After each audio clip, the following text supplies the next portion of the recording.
रघु और माया के 4 बेटे थे और वो सभी बहुत ही आलसी थे। माया के पहले बेटे का नाम वीरेंद्र था, दूसरे का मानव, तीसरे का अमित और चौथे का सोनू था। बेचारे रघु और माया दिन भर खेतों में काम करते हैं। जब वो घर आते तो उन्हें घर का भी काम करना होता, जैसे कि माया को खाना बनाना और रघु को घर में जो सामान कम पड़ जाता उसे बाजार से लेकर आना। लेकिन उसके चारों बच्चे दिन भर बेड में लेटकर फोन चलाते। अरे निकम्मो, थोड़ा बहुत काम भी कर लिया करो। दिन भर खटिया तोड़ते रहते हो। थोड़ा बहुत हाथ पैर भी चला लिया करो। जाओ देख कर आओ, खेत में कोई जानवर तो नहीं घुस गया।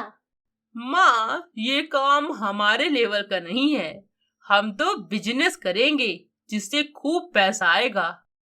ओए कुबेर के खजाने, धरती पर आ जाओ अभी। तुम लोगों को झाड़ू तो लगाते बनता नहीं है और बिजनेस करोगे। माया ऐसे ही उन्हें खरी खोटी सुनाती है, लेकिन उन्हें कोई फर्क नहीं पड़ता। वो चारों अपना फोन चलाने में व्यस्त हो जाते हैं और इधर माया का भाषण खत्म होने का नाम ही नहीं लेता।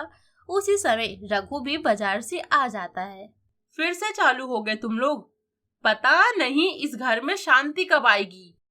माँ, पिताजी, एक शांति नाम की लड़की है, वो मुझे बहुत अच्छी लगती है। आप मेरी शादी उससे करवा दीजिए, फिर शांति भी आ जाएगी और आपकी बहू भी। निकम्मा कहीं का, तू घर में जो पड़ा रहता है, कौन तुझे अपनी बेटी देगा? उन लड़कियों के कर्म फूटे होंगे जो तुम चारों से शादी करेंगी।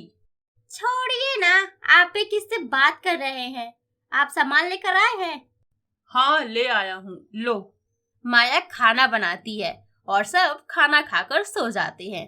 रात में माया को एक सपना आता है जिसमें उसे एक देवी बोलती है कि इस साल जो भी उस खेत में खेती करेगा उसे अनाज के नहीं सोने के बीज मिलेंगे, लेकिन सिर्फ उसे ही जो खेती करेगा। इसे सुनने के बाद माया घबराकर उठ जाती है।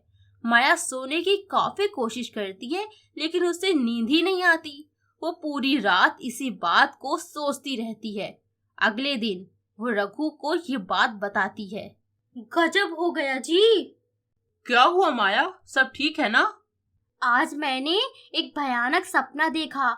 मुझे एक देवी बोल रही थी कि इस बार जो भी हमारे खेत में खेती करेगा उसे अनाज के नहीं सोने के बीज मिलेंगे। मैं तो कह रही हूँ इस बार आप हमारे खेत में खूब सारी खाद डलवा दीजिए जिससे हमें खूब सारे सोने के बीज मिले।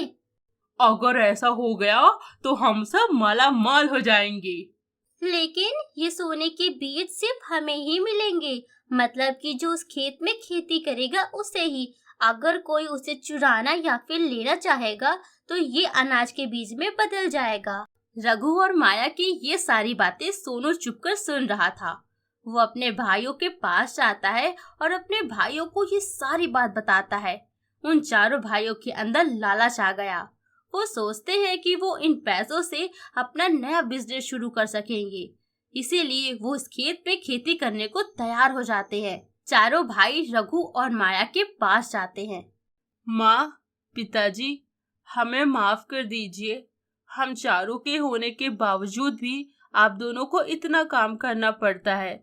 अब से आप दोनों को खेती करने की कोई जरूरत नहीं है, क्योंकि अब खेती हम संभाल लेंगे। आप दोनों बस आराम कीजिए।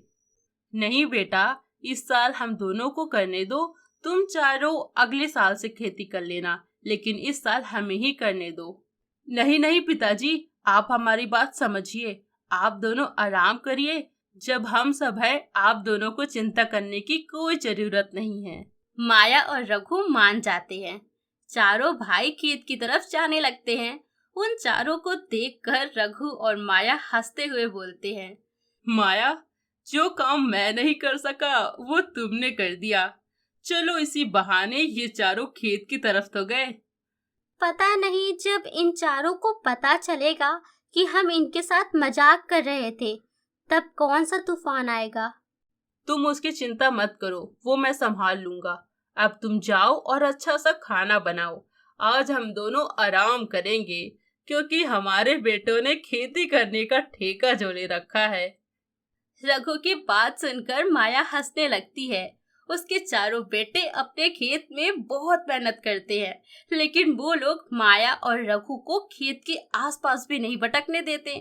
चारों भाई मेहनत करके अच्छी फसल उगाते हैं। जब फसल काटने की बारी आती है, उसमें भी वो रघु और माया को शामिल नहीं करते।